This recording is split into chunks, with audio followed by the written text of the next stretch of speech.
Assalamualaikum warahmatullahi wabarakatuh. Jumpa lagi dan selamat datang kembali di channel Netra Kala. Seperti biasanya pada kesempatan kali ini saya akan membagikan sebuah kisah misteri. Kisah kali ini berjudul Lebur Sukmo. Bagi teman-teman semua yang ingin langsung membaca cerita ini, bisa langsung klik link yang sudah saya sisipkan di kolom deskripsi video ini. Namun sebelum saya lanjutkan ke inti ceritanya, bagi teman-teman yang belum subscribe, silakan bisa tekan tombol subscribe terlebih dahulu dan jangan lupa aktifkan lonceng notifikasinya agar tidak ketinggalan update video terbaru dari kami. Untuk itu langsung saja tanpa perlu berlama-lama lagi, kita langsung ke inti ceritanya.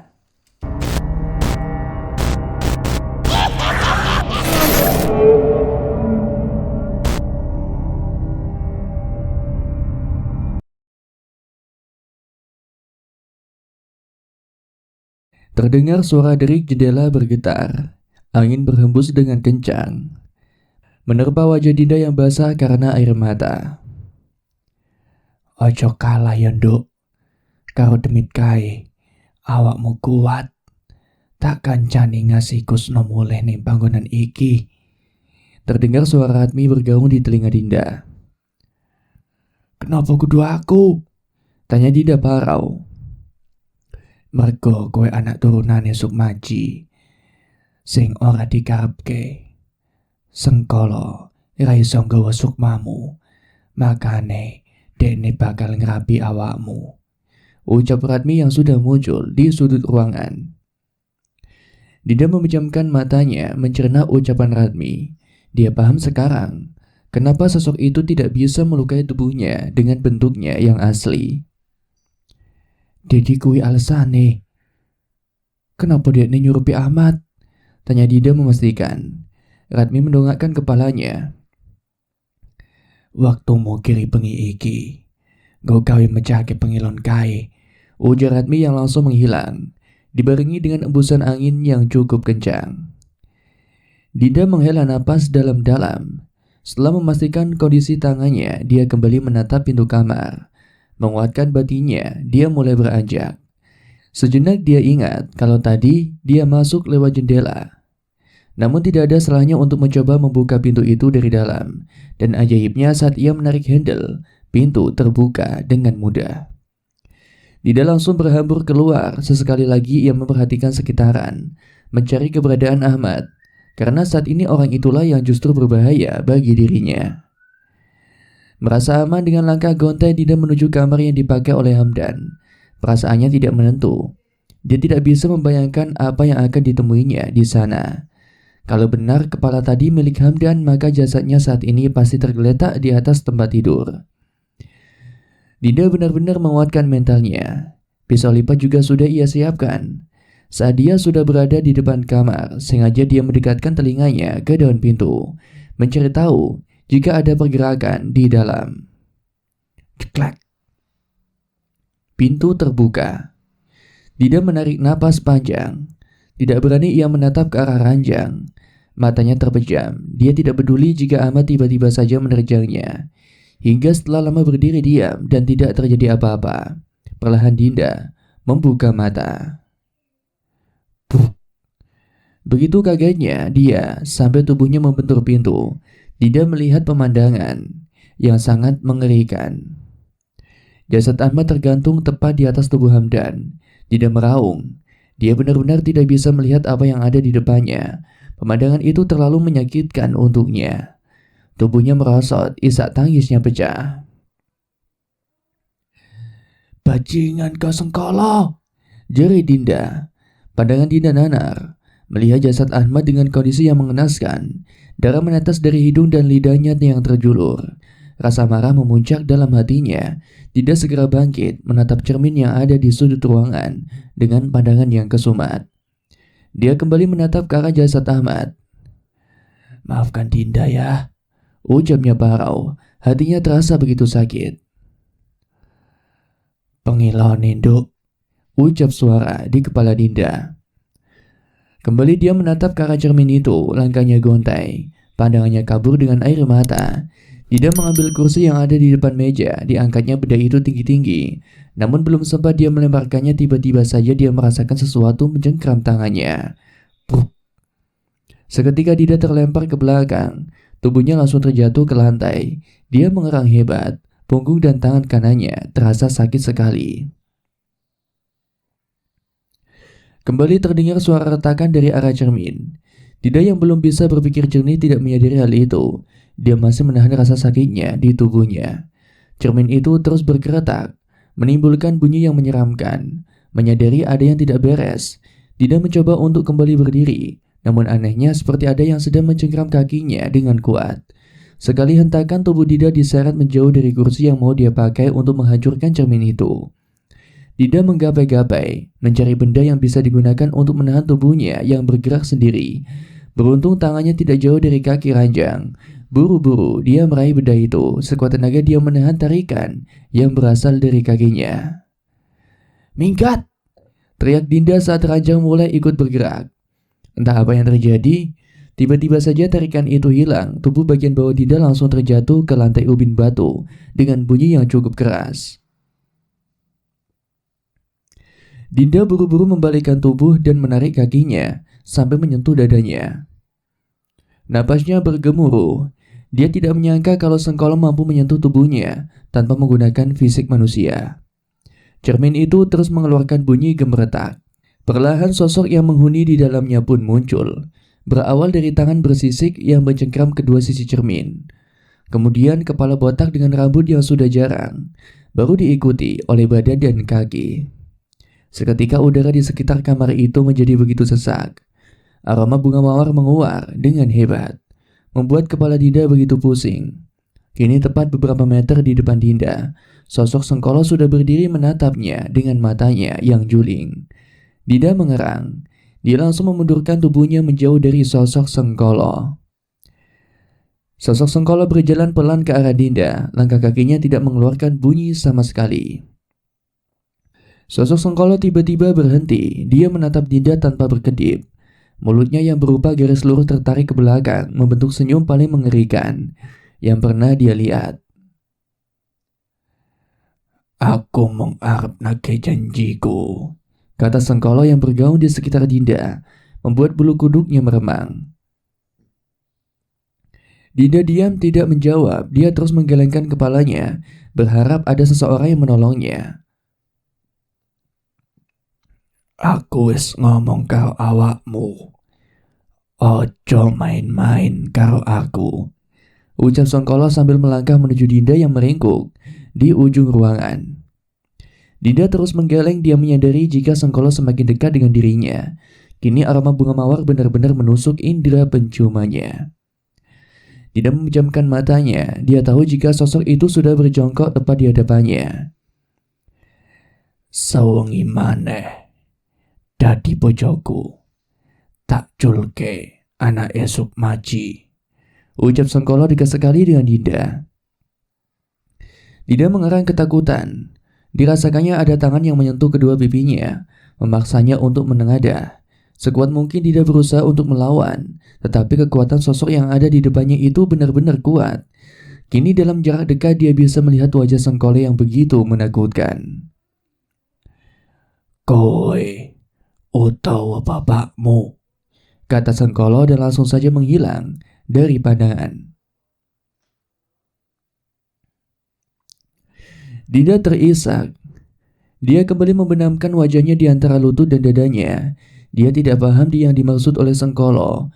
Padahal jelas sekali dia tadi melihat jasad Ahmad yang tergantung di atas tubuh Hamdan yang tidak memiliki kepala. "Astagfirullah, Nduk. Kamu kenapa?" Terdengar suara berat dan langkah kaki. Dinda bergeming.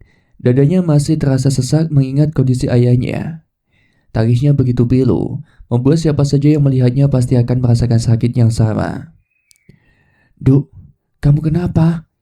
Sekali lagi suara itu bertanya. Dinda masih tidak menjawab. Tiba-tiba saja orang itu langsung memeluknya dengan erat. Namun justru itu membuat tangisnya semakin keras. "Ayah, ayah kek," ucap Dinda parau.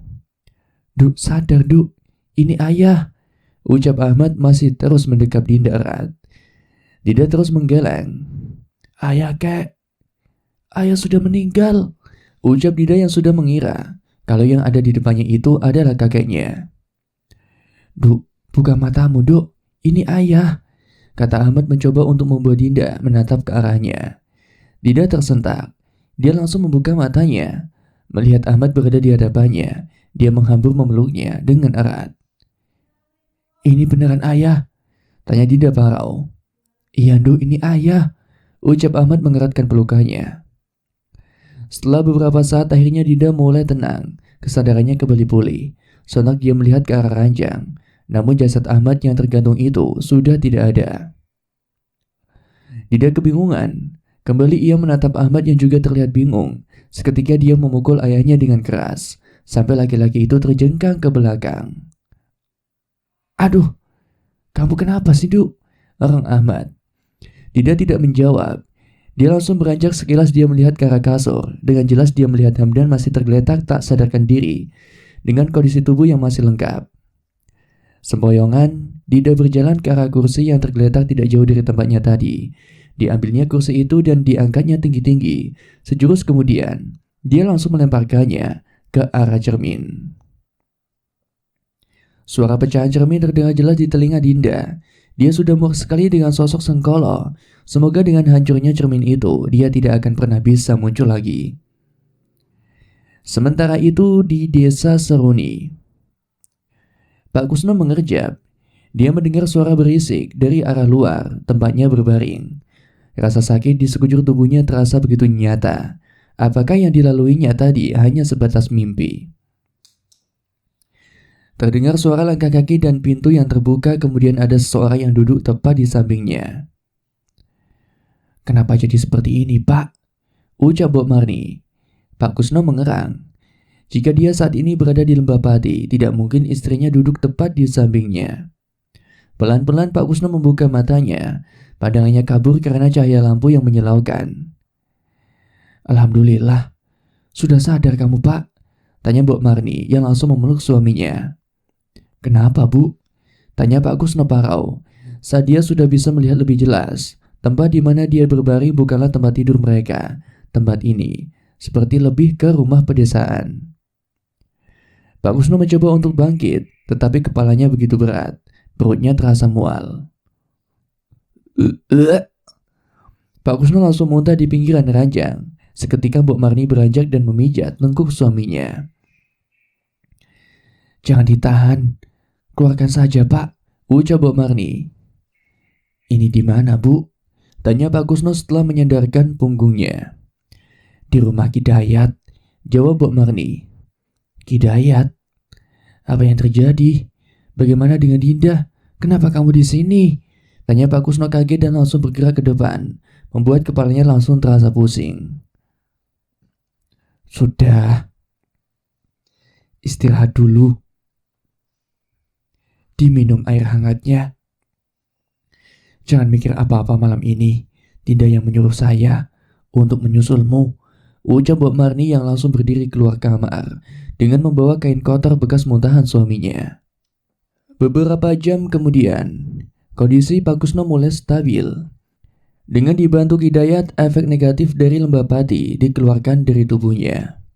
Kini mereka berempat, termasuk Aryo, sedang duduk di amben ruang tamu, ditemani secangkir teh yang masih mengepul. Apa yang terjadi, Kus? Tanya Hidayat mulai pembicaraan. Pak Kusno tidak langsung menjawab. Dia menyambar bungkusan rokok di depan Aryo, mengambil sebatang kemudian membakarnya. Sepertinya demit itu memang berniat untuk menghalangiku ke Lembah Pati, kata Pak Kusno diikuti dengan asap rokok yang keluar dari mulut dan hidungnya. Tapi bagaimana bisa? Dengan kemampuanmu seharusnya kamu sebelum maghrib kamu sudah sampai di tempat itu. Karena jarak dari sini ke Lembah Pati hanya membutuhkan waktu 1 jam, kata Hidayat. Sejak awal aku masuk ke hutan, mereka seperti sudah menggodaku. Aku tidak sadar. Ternyata mereka membawaku ke dimensi yang berbeda terang Pak Kusno. Lantas Pak Kusno menceritakan semua yang dialaminya.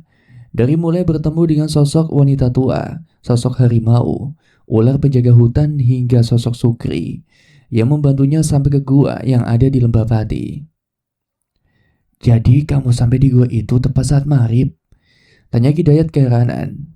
Pak Kusno mengangguk, lalu kembali menceritakan secara detail apa yang terjadi sesaat setelah dia masuk ke dalam gua. Syukurlah. Beruntung kamu masih bisa selamat, Gus. Untung saja kami memutuskan untuk menyusulmu. Dan benar saja, saat kami tiba di Lembah Pati, kamu sudah terkapar dan banyak sekali luka di tubuhmu, ucap Hidayat. Demit itu yang melakukannya. Saat aku mengetahui cara membakarnya, dia mengamuk dan mencoba membunuhku, ucap Kusno. Jadi sudah tahu cara membakar Sengkolo? Tanya Mbok Marni yang bersemangat sembari memijat pelan kaki suaminya. Mendengar ucapan Mbok Marni, seketika Pak Kusno langsung menepuk tangannya di jidatnya. Kenapa, Pak? Tanya Mbok Marni keheranan. Mati aku, Bu. Aku harus kembali ke tempat itu. Sengkolo bisa dibakar dengan cermin yang ada di Lembah Pati dan kediaman Sukmaji, ucap Pak Kusno panik. Gus, tenang Gus, kata Hidayat. Waktunya tidak banyak, Yat. Cucuku yang jadi taruhannya. Jika dia memilih untuk jadi istri Sengkolo, Sukmanya tidak akan pernah bisa ditolong lagi, kata Pak Kusno cepat. Gus, dengarkan aku. Cermin itu aku bawa kemari. Aku tahu ada sesuatu yang buruk di dalamnya, ucapnya sembari memberikan pandangan pada Aryo untuk mengambil cermin yang dimaksudkannya itu. Buru-buru Aryo bangkit dari dipan dan berjalan masuk ke dalam rumah. Benar, Yat. Kamu membawa cermin itu? Tanya Pak Kusno menahan napas. Hidayat mengangguk. Sesaat kemudian Aryo keluar dan membawa bungkusan persegi yang dibalut dengan kain putih. Ini kan yang kamu cari? Tanya Hidayat sambil membuka bungkusan kain itu. Saat Hidayat sudah selesai membuka dan mengangkat cermin itu, seketika angin dingin berhembus dengan kencangnya, membuat jendela rumah itu ikut bergetar. Pak Kusno segera menerima cermin itu, memperhatikannya dengan seksama. Bagaimana caranya agar sosok itu bisa mati? Tanya Hidayat penasaran. Balurkan darah keturunan Sukmaji dan pecahkan tepat ketika malam Selasa Kliwon, kata Pak Kusno singkat. Berarti besok malam, Gus, kata Hidayat. Aku harus segera pulang ke rumah. Perasaanku benar-benar tidak enak, kata Pak Kusno. Tenangkan dirimu dulu, Pak. Istirahat dulu, baru besok pagi kita pulang, kata Mbok Marni. Namun Pak Kusno menggeleng. Tidak ada waktu lagi, Bu. Malam ini juga kita harus kembali ke rumah. Demit itu bisa melakukan apapun. Aku khawatir dengan keadaan Dinda, kata Pak Kusno tegas. Biar Aryo carikan mobil, Pak, ucap Aryo yang sedari tadi dia memperhatikan. Seketika mereka bertiga memandangnya. Emangnya ada mobil pinjaman selarut ini? Tahu kondisi Kusno juga masih belum memungkinkan untuk perjalanan jauh, ucap Hidayat ragu. Pak Kusno mengabaikan Dayat. Bisa tolong carikan, yuk. Berapapun biayanya saya bayar, ucap Pak Kusno serius. Kos, kata Hidayat. Namun Pak Kusno memotong cepat. Sudahlah, Yat. Kamu tahu waktunya semakin singkat. Kalau terjadi apa-apa dengan cucuku, aku tidak akan punya muka untuk bertemu dengan Ajeng di akhirat nanti, kata Pak Kusno mulai meninggikan suaranya. Hidayat menghela napas. Dia tidak bisa berkomentar terlalu jauh lagi. Tolong carikan ya, Leh, ucap Hidayat pada Aryo. Aryo pun mengangguk dan langsung keluar rumah. Malam itu di rumah sederhana milik Hidayat, Pak Kusno menceritakan semuanya yang terjadi di Lembah Pati. Jika memang harus memilih, pilihlah dengan bijak, Gus, ucap Hidayat akhirnya. Pak Kusno menghela napas panjang. Sukmaji menitipkan Ahmad padaku, sedangkan Ajeng menitipkan Dinda padaku. Nyawa mereka bukan pilihan, Yat, kata Pak Kusno. Dayat mengerti, itu semua terlalu berat untuk teman lamanya. Namun ikatan darah yang sudah dilakukan memang harus ditepati hingga keturunan terakhirnya sudah tiada. Pak Kusno tampak tidak bisa diam. Berkali-kali dia bolak-balik dari amben ke jendela, lalu menyibak gorden dan melihat ke arah luar. Dilihatnya Mbok Marni sudah tidur di amben, sedangkan Kidayat sudah masuk ke dalam kamar. Berulang kali pula Pak Kusno melihat jam tangannya, hampir 3 jam lebih semenjak kepergian Aryo. "Kemana si bocah itu?" ucap Pak Kusno pelan saat kembali melihat ke arah luar. "Pak, istirahat dulu. Mungkin Aryo masih mencari mobil yang bisa kita sewa," ucap Mbok Marni yang terbangun. Pak Kusno menoleh dan segera berjalan untuk menuju ke istrinya. "Hatiku gak tenang, Bu. Sejak kemarin aku kepikiran Dinda dan Ahmad," kata Pak Kusno. "Aku tahu, Pak. Aku juga begitu. Tapi kamu perlu istirahat, Pak. Nanti kalau Aryo sudah pulang, pasti akan membangunkan kita," ucap Mbok Marni lembut. Pak Kusno pun menurut. Dengan hati gundah dia melangkahkan naik ke atas amben dan segera merebahkan tubuhnya. "Terus berdoa, Pak. Aku yakin cucu kita bisa melalui semuanya. Dia lebih tangguh dari yang kita kira," kata Mbok Marni mencoba menenangkan suaminya. Pak Kusno terlihat menghela napas dalam. "Justru aku khawatir, Bu, jika dia terkecoh dengan tipu muslihat Sengkolo," kata Pak Kusno sambil menatap ke arah langit-langit. "Maksudmu?" tanya Mbok Marni belum paham. "Meskipun dia tangguh, kecenderungan untuk menyelamatkan orang lainnya juga besar," kata Pak Kusno. "Kamu takut kalau Dinda akan menerima tawaran demit itu?" tanya Mbok Marni. "Iya, aku takut jika pikirannya dimanipulasi," jawab Pak Kusno. Mbok Marni diam. Pikirannya melayang jauh, mengingat semua kejadian yang dilaluinya beberapa malam yang lalu saat bersama cucunya. "Tidak, aku tidak percaya kalau Dinda mau menukarkan jiwanya," ucap Mbok Marni menggelengkan kepalanya. Tidak ada perbincangan lagi. Pak Kusno memilih diam dan terus memandangi langit-langit. Beberapa kali ia berniat untuk bangkit melihat ke arah luar, namun rasanya sungguh percuma. Toh kalau Aryo datang, pasti suara kendaraannya akan terdengar. Tepat sebelum subuh, terdengar suara kendaraan yang masuk ke pekarangan rumah. "Pak, bangun, Pak," kata Mbok Marni sambil menggoyangkan badan suaminya.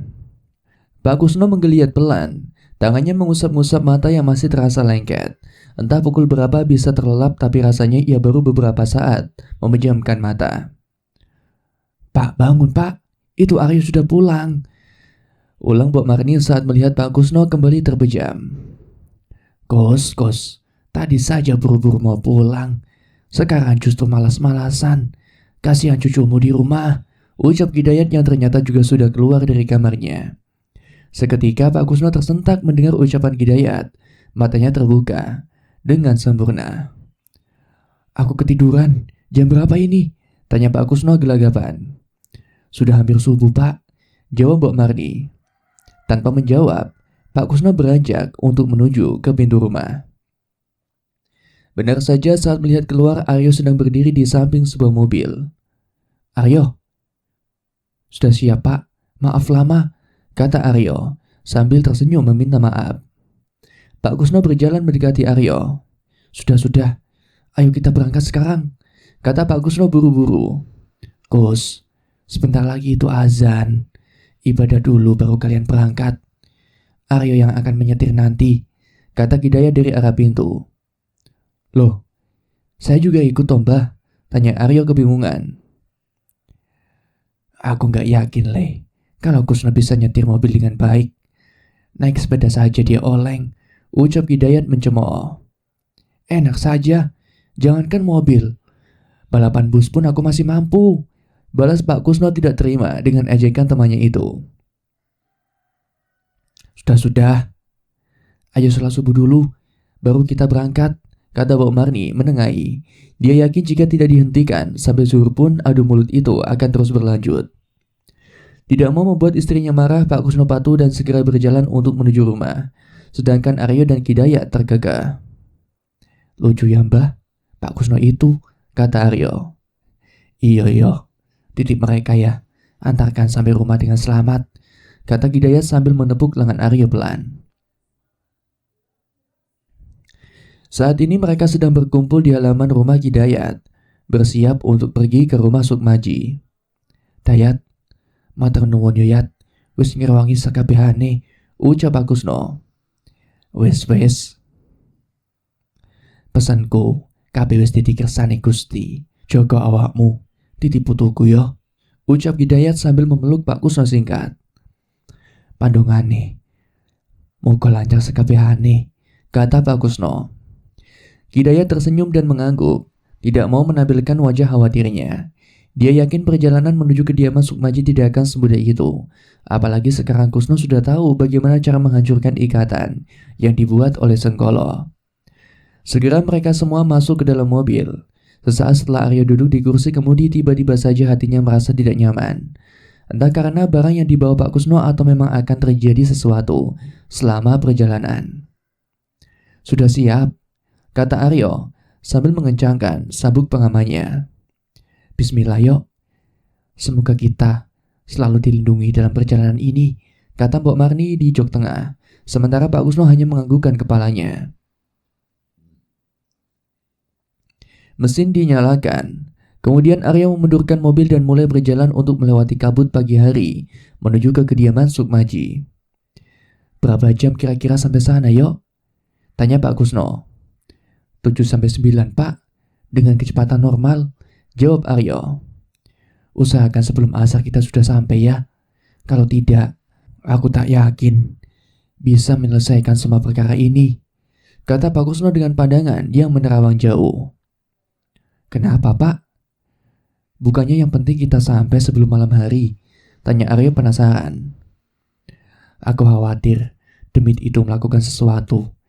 Tipu muslihatnya sungguh luar biasa. Jika tidak menerimanya, percuma kita melakukan ini semua, jawab Pak Kusno sekenanya.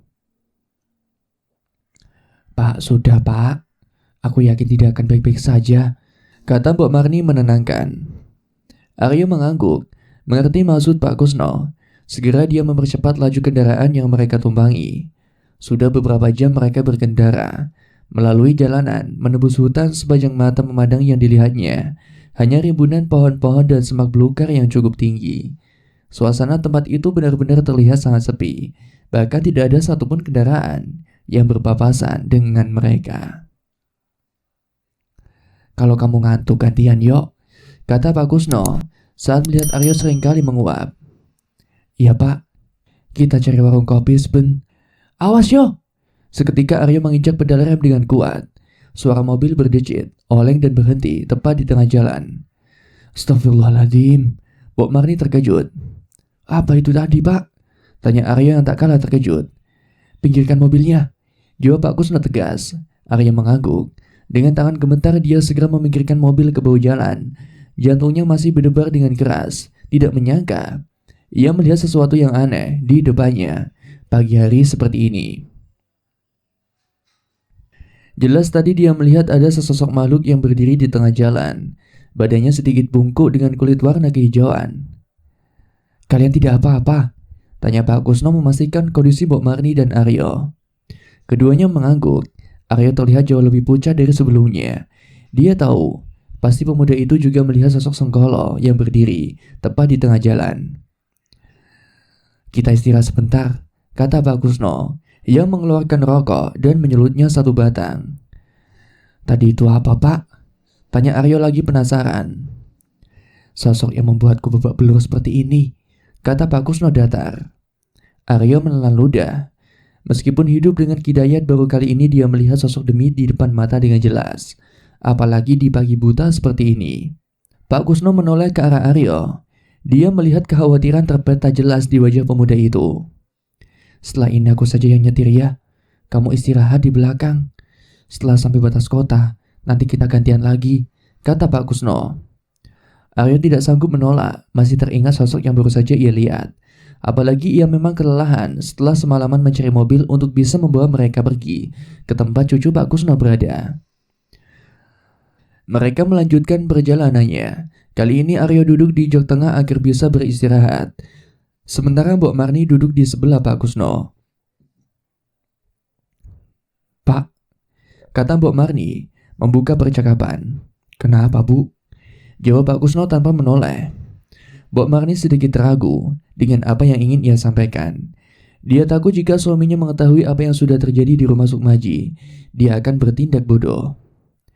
"Bu?" tanya Pak Kusno. Saat mendapati Mbok Marni justru diam. Terlihat Mbok Marni menghela napas sebelum berujar. "Sebenarnya ada yang belum aku sampaikan padamu, Pak." "Soal apa, Bu?" tanya Pak Kusno masih fokus melihat jalanan. "Alasan kenapa aku menyusulmu. Sebenarnya saat aku masih di rumah, banyak kejadian yang terjadi. Salah satunya Ahmad yang tiba-tiba saja bisa berjalan. Dan dia melukai Hamdan hingga sekarat," kata Mbok Marni memberanikan diri. Tiba-tiba seketika Pak Kusno menginjak pedal rem. Aryo yang di belakang sedang tidur otomatis terbangun. Tubuhnya terbentur jok yang ada di depannya. "Astagfirullah, Pak." Mbok Marni kaget. Segera Pak Kusno memikirkan lagi mobil yang dikendarainya. Aryo yang tidak mendengar percakapan awal mereka hanya mengerang kesakitan. Ia mengira bahwa ada sosok lain yang menghalangi jalan mereka. "Maksudnya, Bu, bagaimana Ahmad bisa melukai Hamdan?" tanya Pak Kusno kebingungan. "Hamdan itu memang bodoh. Dia terlalu ikut campur urusan Sukmaji. Aku mendengar dari Dinda, ternyata mereka berdua yang membuat Ratmi lepas dari ikatannya sudah dibuat," kata Mbok Marni. "Iya, aku tahu itu, Bu. Ratmi yang memberitahu saat aku mau pergi ke Lembah Pati," tambah Pak Kusno saat melihat raut wajah Mbok Marni yang kebingungan. "Iya, waktu itu kami sudah melarangnya untuk keluar kamar di malam hari. Tapi entah apa yang terjadi. Saat aku terbangun, sudah tidak ada di sampingku, Pak. Mulanya aku pikir sedang di kamar mandi. Namun ternyata saat aku cek, kamar mandi juga kosong. Lantas aku memberanikan diri untuk keluar mencarinya," jelas Mbok Marni. Sesaat Mbok Marni diam mengambil napas dalam-dalam. "Terus, Bu," desak Pak Kusno. "Waktu aku keluar rumah, aku tahu ada yang tidak beres. Rumah sudah berantakan, barang berserakan di lantai. Selain itu banyak darah yang berceceran di lantai. Akhirnya aku melihat satu tubuh tergeletak lemah di lantai, yaitu Hamdan," jelas Mbok Marni. Glek. Aryo menelan ludahnya. Bagaimana bisa ada sosok demit yang melakukan semua itu? Selama ini dia selalu meyakini bahwa demit tidak akan pernah bisa membunuh manusia. Tetapi saat mendengar penuturan Mbok Marni, seketika keyakinannya memudar. "Lalu bagaimana dengan Dinda?" tanya Pak Kusno yang sangat khawatir. "Setelah membawa Hamdan ke kamar dan menguncinya di dalam kamar, segera aku mencari keberadaannya. Aku pikir anak itu bersembunyi di suatu tempat. Namun, saat melewati kamar Sukmaji, ku dengar suara teriakan dari dalam. Itu adalah suara Dinda. Aku mencoba untuk membuka pintu itu, tapi terkunci. Saat akan mengambil kunci cadangan, Ahmad tiba-tiba saja muncul dari arah kamarnya," jelas Mbok Marni. Pak Kusno menahan napas. Dia bisa membayangkan betapa kacaunya keadaan malam itu. Tapi, bagaimana mereka berdua bisa kabur? "Lalu bagaimana kalian bisa selamat?" tanya Pak Kusno penasaran. "Aku sengaja berkata dengan nada yang agak kencang, berusaha memberitahu Dinda jika Ahmad ada di luar kamar. Dan tiba-tiba saja pintu terbuka. Dinda muncul dan menarikku masuk ke dalam kamarnya. Kami ganjal semua pintu dan jendela agar Ahmad tidak bisa masuk ke dalam kamar," kata Mbok Marni. Pak Kusno memejamkan matanya. Kepalanya terasa begitu pening. "Bagaimana mungkin kamu tega meninggalkan cucu kita, Bu?" tanya Pak Kusno lirih. Kini punggungnya sudah bersandar di jok mobil. "Aku tidak tega, Pak. Mana mungkin aku bisa meninggalkan darah dagingku sendiri. Tapi Dinda yang memaksa. Aku ingat saat kami di dalam kamar, dia melihat Ratmi. Entah apa yang mereka bicarakan, aku tidak tahu. Intinya Dinda mengatakan justru saat ini orang-orang yang ada di sekitarnya yang dalam bahaya, bukan dirinya, jawab Mbok Marni dengan air mata yang sedikit mulai keluar. Cukup lama mereka bertiga terdiam. Bahkan Aryo yang tidak mengerti apapun, rasa kewaspadaan muncul menyelimuti batinnya. Dalam kesunyian sesekali Aryo melihat ke arah luar. Dilihatnya awan hitam mulai bergerak melewati mereka. Rintik hujan mulai turun membasahi kaca mobil. "Pak, Bu," ucap Aryo mencoba untuk membuka percakapan. Seperti tersadar dari lamunan, Pak Kusno dan Mbok Marni menoleh ke arah belakang. Mereka sama sekali lupa dengan keberadaan Aryo. "Kalau memang Pak Kusno tidak bisa konsentrasi, biar saya aja Pak yang nyetir," ucap Aryo hati-hati. "Sebentar, beri aku waktu untuk menenangkan diri. Aku tidak menyangka jika kejadiannya sudah sejauh itu," jawab Pak Kusno. Aryo tidak berani untuk membantah. Ia menengok ke arah luar. Kabut mulai terlihat menutupi pandangan. Hujan mengguyur dengan deras. Suasana di pemberhentian mereka benar-benar sepi. Di sela-sela lamunannya, tiba-tiba saja ada pergerakan di jok mobil depan. Seketika Aryo memalingkan pandangannya. "Kenapa, Pak?" tanya Mbok Marni saat mendapati Pak Kusno memajukan badannya dan mengelap kaca mobil. Pak Kusno tak mengindahkan. Dia menyipitkan matanya. Tidak mungkin, pasti itu hanya halusinasinya. "Sukri," ucap Pak Kusno lirih. Tepat beberapa meter di depannya, dia melihat bocah dengan pakaian kumal itu berdiri menatapnya. "Sukri?" tanya Mbok Marni. "Kita harus cepat, Bu. Perasaanku tidak enak." "Aryo, pakai sabuk pengamanmu," ucap Pak Kusno. Mendengar itu Aryo kebingungan. Siapa Sukri? Namun dia tak kunjung punya keberanian untuk bertanya pada dua orang yang ada di depannya itu. Dengan buru-buru Aryo mengencangkan sabuk pengamannya. Pak Kusno mulai menghidupkan mesin mobil dan melajukan mobilnya. Tepat saat melewati sosok Sukri, dia melihat bocah laki-laki itu telah menatap ke arahnya dan menggelengkan kepala. Perasaan Pak Kusno semakin tidak karuan. Terakhir kali dia bertemu dengan demit bocah itu menandakan jika ada bahaya di depannya. Dengan kecepatan penuh mobil itu melaju menempuh jalanan berkabut yang basah karena hujan. Mbok Marni dan Aryo hanya bisa melafalkan zikir selama perjalanannya. Tidak menyangka jika laki-laki tua itu bisa mengemudi dengan hebat. "Pak, saya belum nikah, Pak," ucap Aryo merepet. "Kamu tenang saja, nanti saya carikan jodoh setelah semua ini selesai," jawab Pak Kusno santai. Aryo kembali menelan ludahnya. Sungguh jika tahu akan seperti ini, lebih baik dia berada di rumah bersama Hidayat. "Pak, pelan-pelan, Pak. Astagfirullah," kata Mbok Marni saat Pak Kusno menambah kecepatan. "Ingat, Pak, kita mau menyelamatkan cucu kita. Jangan sampai kita yang akhirnya masuk rumah sakit," lanjut Mbok Marni ketakutan. Mendengar ucapan istrinya, Pak Kusno berniat untuk mengurangi kecepatan. Namun belum sempat laki-laki itu melakukannya, tiba-tiba ada sosok yang berlari kencang di hadapannya. Pak Kusno kaget, seketika menginjak rem dalam-dalam, membuat mobil yang mereka tumpangi hilang kendali. Dan duar, bruk. Terdengar suara benturan yang cukup keras. Mobil yang berisikan Pak Kusno, Mbok Marni dan Aryo menghantam pepohonan di pinggir jalan. Sesaat setelahnya, Pak Kusno masih bisa melihat sosok yang berdiri di tengah jalan. "Ratmi," kata Pak Kusno terbata. Kemudian semuanya menjadi gelap. Sementara itu di kediaman Sukmaji, setelah Dinda memecahkan cermin, dia terduduk di lantai, meletakkan kepala di antara dada dan lututnya. Tangisnya pecah tanpa suara. Ahmad mendekati anak sematawayangnya itu. Hatinya benar-benar hancur. "Du," ucapnya pelan sambil membelai rambut punggung Dinda.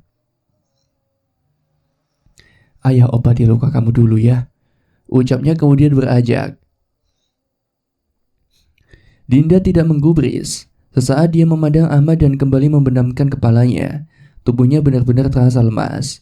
Dia tidak punya tenaga untuk berkata apapun. Terdengar derap langkah kaki mendekat. Dinda merasakan ada yang menarik tangan kanannya lembut. Kenapa kamu nekat seperti ini, Duk? Kata Ahmad parau.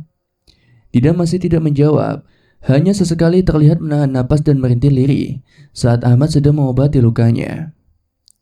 Ini, diminum dulu, kata Ahmad sambil menyerahkan segelas air putih. Dida mengambil gelas itu, dia langsung meminumnya. Ia heran bagaimana mungkin air putih bisa membuat dirinya kembali pulih. Seketika Dida menggelengkan kepalanya pelan. Yah, maafin Dinda, ucap Dida yang langsung memeluk Ahmad. Ahmad membalas pelukan anaknya itu, membiarkannya meluapkan semua rasa sakit yang ada dalam batinnya. Setelah tenang, Ahmad segera minta Dinda untuk kembali ke kamar. Dia sudah menyingkirkan lemari yang menghalangi pintu kamar anaknya. Sekarang kamu tidur, biar ayah yang membereskan semua ini. Kalau perlu obat tidur, biar ayah ambilkan, kata Ahmad. Namun Dinda menggeleng. Perlahan beranjak dari duduknya, ia mulai berjalan saat sampai di ambang pintu. Ia menolehkan kepalanya. Tempat itu benar-benar terlihat sangat kacau. Pak Hamdan bagaimana ya? Tanya Dinda parau. Tidak perlu kamu pikirkan. Besok kita bawa dia ke rumah sakit. Malam ini tidak perlu memikirkan apapun. Beristirahatlah, kata Ahmad, sambil menuntut Dinda yang masih tampak semboyongan. Terima kasih ya, sudah ada untuk Dinda, ucap Dinda saat mereka sudah ada di depan ranjang di kamarnya. Kamu itu satu-satunya milik ayah. Justru ayah yang seharusnya berterima kasih ke kamu karena sudah hadir di dunia ini, Duk, kata Ahmad. Sesaat Dinda melihat ke arah mata ayahnya. Seketika hatinya merasa perih. Matanya memanas, tenggorokannya terasa sakit. Tidak mau dilihat oleh Ahmad, Dinda segera memalingkan wajahnya. Namun Ahmad menahan dan kembali memeluknya dengan erat. Kamu itu wanita kuat, Duk, ucapnya sambil melepaskan pelukannya dan segera berjalan keluar kamar. Pintu pun tertutup. Dinda tak lagi meminta Ahmad untuk mengurung diri di kamar. Baginya saat ini percuma saja. Sosok demit gila itu bisa melakukan apapun yang semaunya. Dengan sempoyongan, Dinda menjatuhkan tubuhnya di atas kasur. Seketika rasa nyaman itu mengalir ke tubuhnya. Matanya sungguh berat. Tanpa menunggu lama, dia langsung terlelap dalam mimpi.